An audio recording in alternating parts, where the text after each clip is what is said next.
Thank you for joining us for our Senate Task Force on Workforce Development. And I want to first of all thank Suffolk Community College for their hospitality. But I'd ask before we get started if everyone would join me, please rise and join me in the Pledge of Allegiance. I pledge allegiance to the flag of the United States of America and to the republic for which it stands, one nation, under God, indivisible, with liberty and justice for all. Thank you. I want to thank everyone for being here at this public forum held by the Senate's Task Force on Workforce Development. To those watching over the internet, welcome.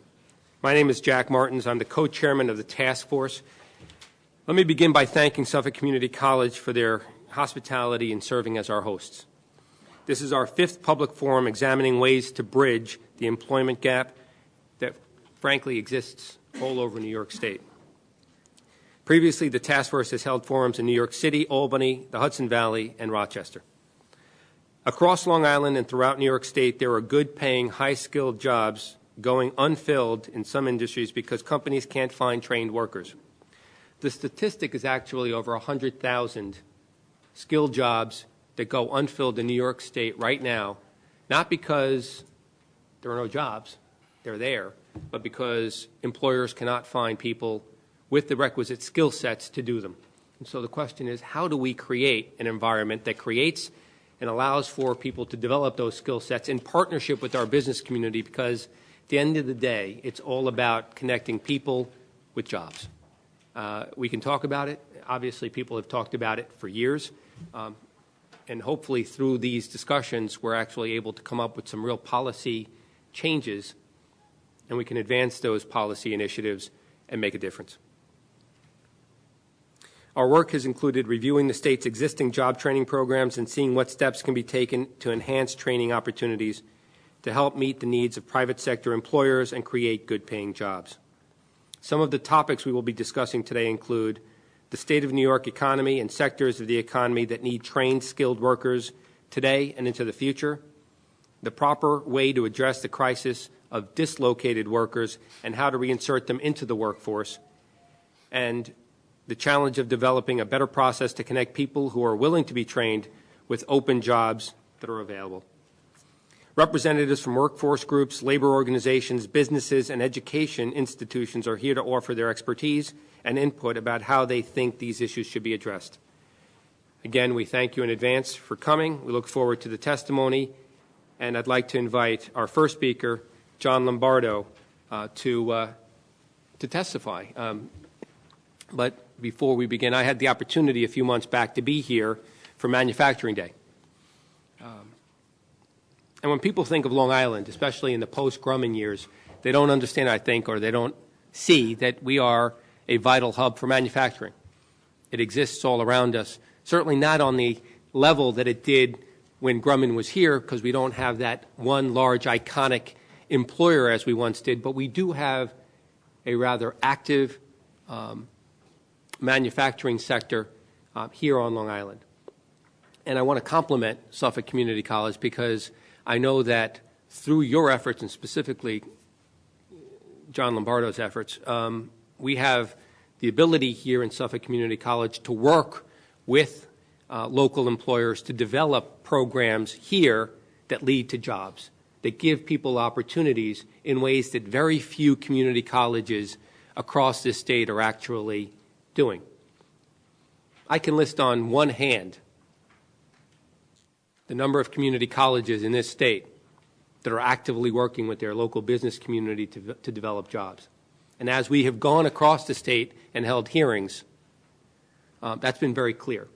So the opportunity to try and use best practices, including those here at Suffolk Community College, in developing state policy, I think is very important. Frankly, John, it's a testament to your efforts here. So welcome and thank you. Thank you. Morning, everyone. I'd like to begin by saying that the support for workforce development, workforce education at Suffolk Community College is as vibrant as it is because of the support of our president, Dr. Sean McKay, who's an avid supporter and who I've worked with since he was the executive dean on this campus over 10 years ago. And I would host meetings with ADAPT early in the morning, and Dr. McKay would drive from far out east to come to these meetings to show his support for regional industry. So first and foremost, I have a great deal of gratitude for him allowing me to do what I do. Since 2005, when we received our first federal grant for manufacturing training, we have indulged industry. We engage industry. We find out what their needs are. We analyze the skill gaps, and we deliver programming that's relevant to industry. It's not like the movie, if we build it, they will come. This is a situation where we must provide them with skilled workers, and we listen to them on a regular basis. We have monthly meetings. We, as a community college, reach out to them. We host the meetings. We analyze what we're doing, and we continue to use our industry advisory boards, which is key, to guide us through the next level of programming. We currently, over the last 10 years, have established national certifications for what we do. It's not just a local standard. Many of the contractors on Long Island, and there are many that have survived the exit of Grumman, continue to do high-level government contracts that required certified workers. So to that end, we have become a national certification center for welding, called AWS, a national certification center for CNC machining under NIMS, National Institute of Manufacturing Sciences, and a very vibrant program that we've recently delivered to Wyandanch is IPC certified soldering, where we trained under an REDC grant 25 workers, 80% of which got jobs, 100% were offered jobs. So we also have an extremely tight connection with industry. Whatever we do, we invite industry in. As an example, we host our classes 5 times a week from 5:30 to 9:30. We invite industry, whether it's a welding class or a soldering class or a machining class, we invite the company ownership and management in to observe the class, to take a look at the students, look at their work ethic, look at the type of training that we provide, and allow each company that comes in 5 to 10 minutes to sit with the students and explain, this is our business, this is what we make, this is a career opportunity for you. There's no limits relative to where you can go within the company as long as you have education. And that's the key for us, is that liberal arts is the foundation for workforce education and economic growth. It provides that foundation that the students need to enable them to navigate the career paths within the company and also prepare them for the changes that are going to occur and will occur, as we know, over the next 3 to 5 years. We go back 10 years ago, there are certain things you teach that are basic to manufacturing. Always teach the basics. It's like, you put the training wheels on the bike before you get on the bike. But as we've learned, there are certain nuances that certain companies have to have in terms of an entry-level employee that far exceed what the metrics were 10 years ago. And our partnerships with business and industry, our partnerships with organizations like ADAPT, our partnerships with other colleges like St. Joseph's, enable us to offer more vibrant programs and alternative career opportunities for our students. So the role of a community college is clearly to serve the community. The business and industry that surround us are the economic drivers for our region. Wherever we can support that mission, our president allows us to do it. I appreciate that. Thank you very much. It's refreshing to hear. It really is. I understand that the Department of Labor here in New York State keeps statistics. Do they make those statistics available to the community college and being able to I guess, not only understand which jobs are available in the communities today, but also project which jobs may be coming into the community down the road, so that those decisions as to programming, curriculum, certificate programs can be made with an eye towards meeting the needs of local industry. Yes, so we have partnerships with the local Department of Labor, State Department of Labor. Essentially, they keep the data current. We reach out to them on a regular basis. Our grants office is constantly looking for new funding opportunities to help sustain the programs that are working, and the Department of Labor is not only integral to the data, but also we receive a great many referrals every year. One of our subsidies for the manufacturing program is Career Technical Education Act, CATIA, and under that we partner with the local Department of Labor for displaced workers that come to us, sometimes pre-screened, so that we can train them and help get them a job. I appreciate that.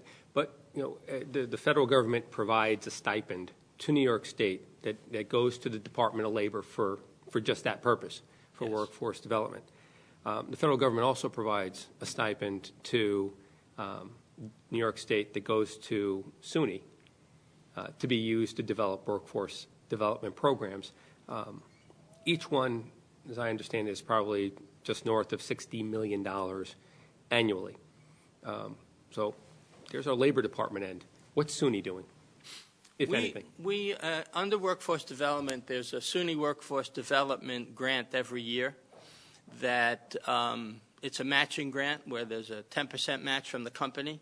And my folks are out on the street in industry, meeting with companies to determine what their needs are. And in many cases, those needs are not on the manufacturing side. They're on the soft skills side, front office, customer service, sales, and marketing. Recently, with the SUNY grant, we've received, as community college, SUNY workforce grants every year that I've been here for the past 10 years. Typically, the Corporate Training Center, which I run, and Continuing Education, run by Nina Lenhart, we split that grant. Sometimes 50-50, sometimes I get 70%. Typically, it's been over $100,000 a year for the past 10 years. We go into a company. We recently completed a grant for CITO International, and we have a follow-up grant for them in terms of customer service and computer skills. On the other side, the other half of the grant we use for a pharmaceutical company, which we went in and did leadership and quality awareness training. So that's the extent. I'm sure there's other SUNY money that comes in.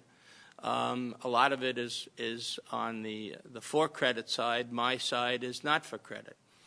But every year there's competitive grants to support workforce that come through SUNY.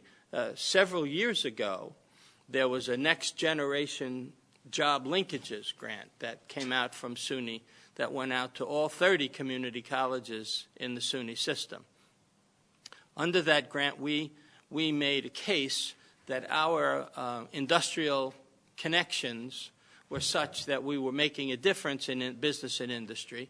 And as a result of that, we received the third highest award in the state, $247,000, that had no strings attached to it. It was basically a performance grant to the college for our work in workforce development. So I think that that SUNY is being equitable in terms of that distribution.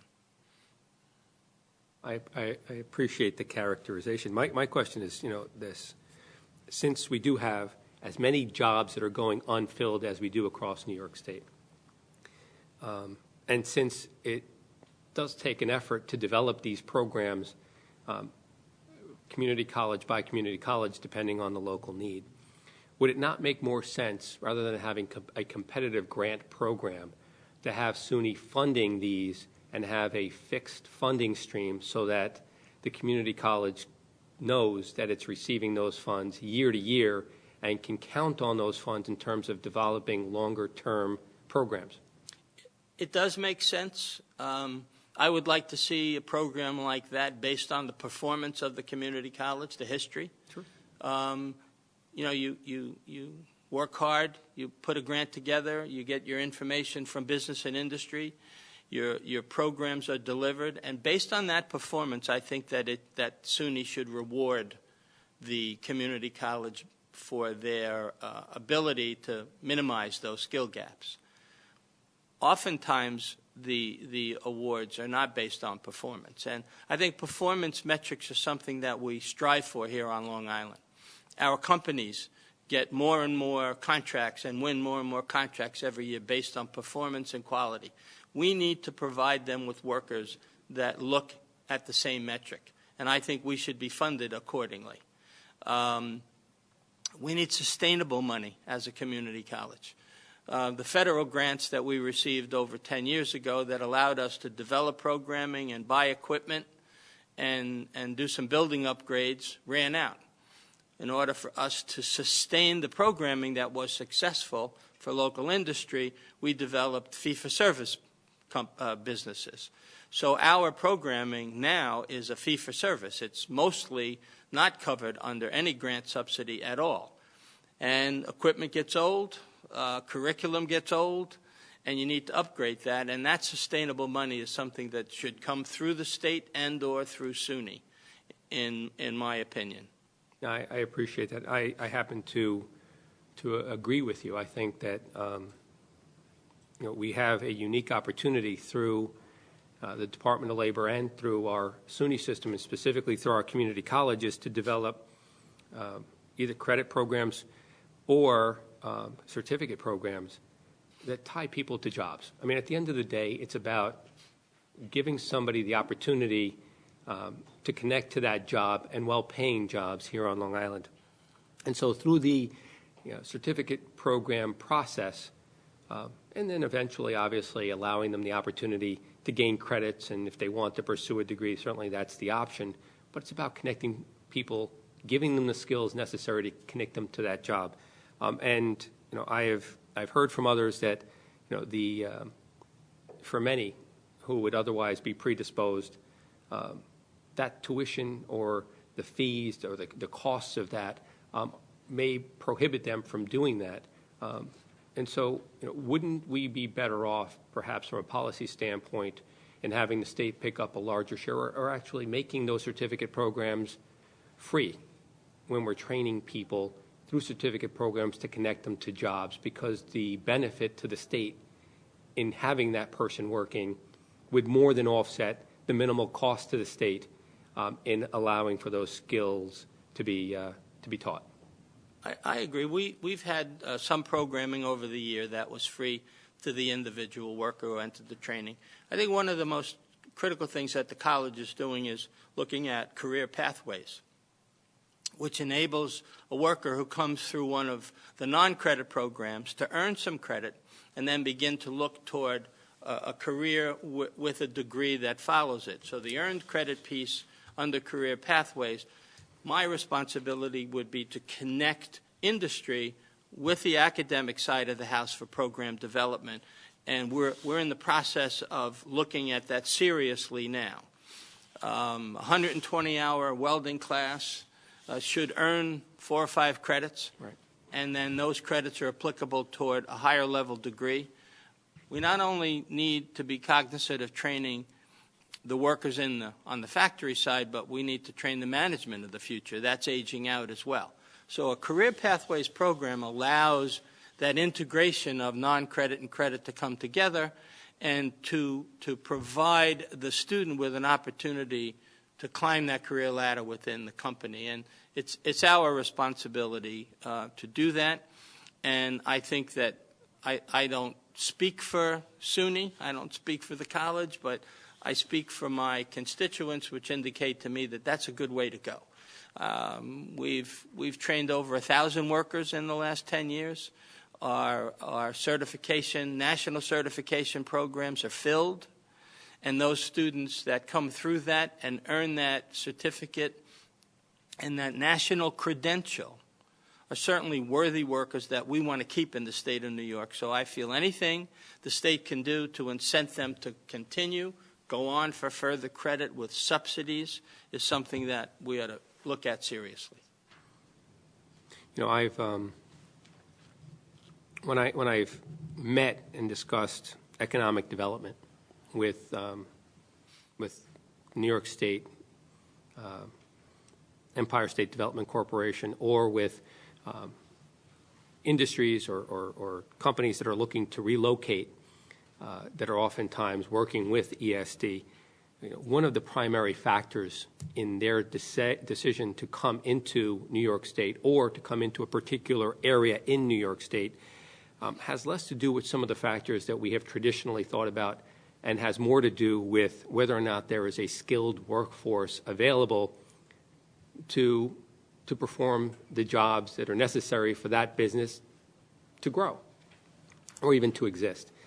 The lack of a skilled workforce in many instances is the single factor and determining factor in whether or not a company decides to invest in Suffolk County or decides to go out of state. Does the Empire State Development Corporation, in their efforts to try and encourage companies to invest and to relocate to Suffolk County, coordinate with the community college in terms of commitments to these companies that if they come, we will have a workforce trained to do those jobs?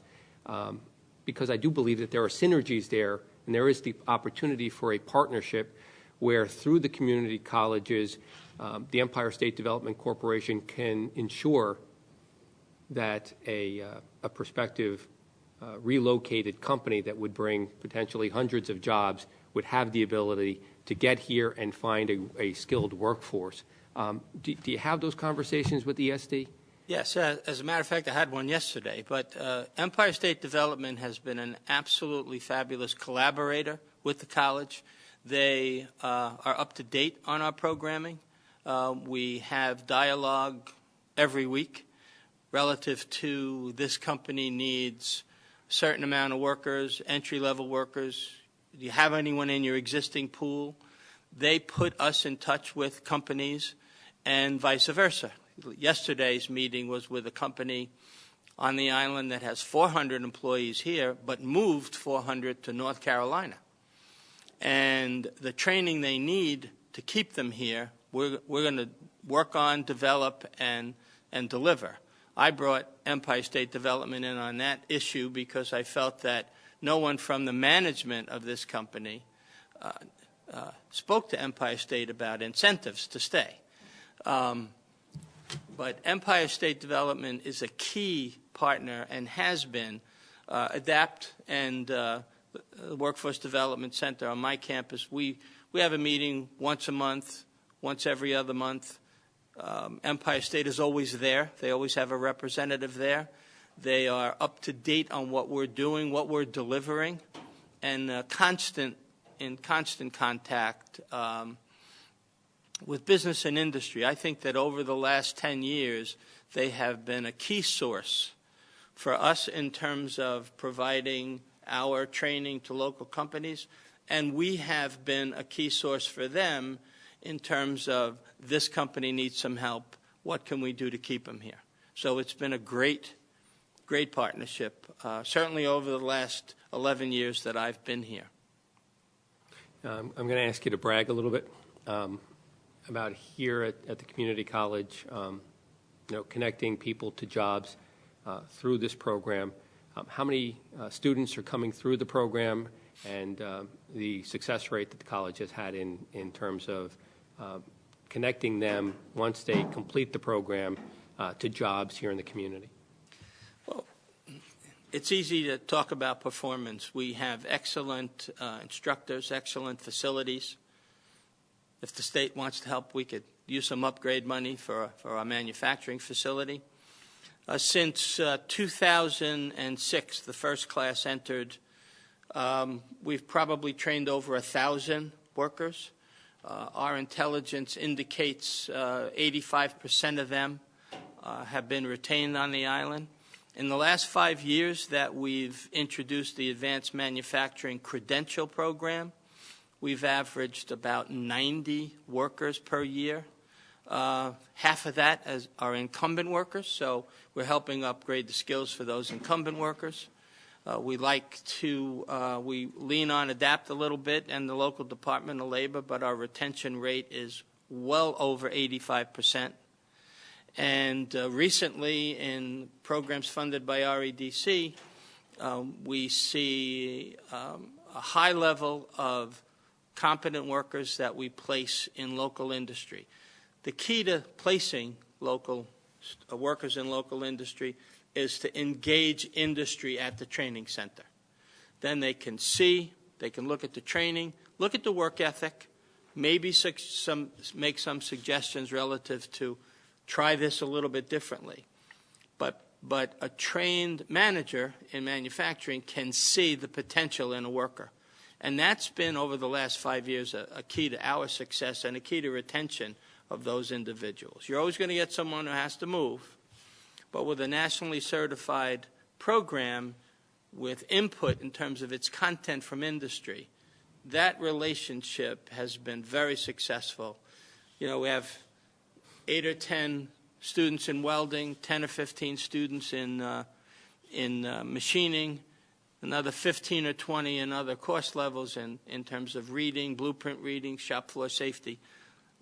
That totality of that content enables the manufacturing guy to say, I see that work ethic, that person's working in a safe environment, a clean environment, cleans up when they're finished, and then offers them, in many cases, part-time jobs while they're working here. So it's been very successful. A partnership with local industry. Absolutely. And does that come from this industry council that you have? Is that an advisory council that you have to your program? We have an advisory board for several of our programs. It's become more specific over the last 5 years. Advisory board for the machining program, the welding program, electronics. But more importantly, our partnership with ADAPT, which is out there every day talking to companies and asking them what they need and trying to find them funding to upgrade the workforce. That partnership comes back to us on a regular basis. I meet with Jamie Moore, the president of ADAPT, at least once a week. We're on the phone almost every night with new opportunities, and we don't wait. Dr. McKay says, don't wait. Just jump on the opportunity and take care of it and make it happen. And that's what we do.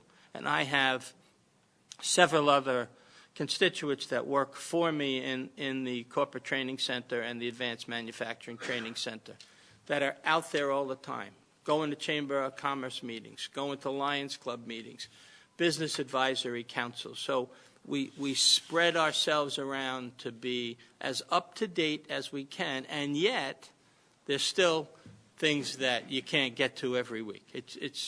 But it's a vibrant, motivated program. I appreciate that. Thank you. Mr. Lombardo, thank you. Thank you very much. Thanks for being here. Next up, we have Roger Clayman, who's the Executive Director of the Long Island Federation of Labor.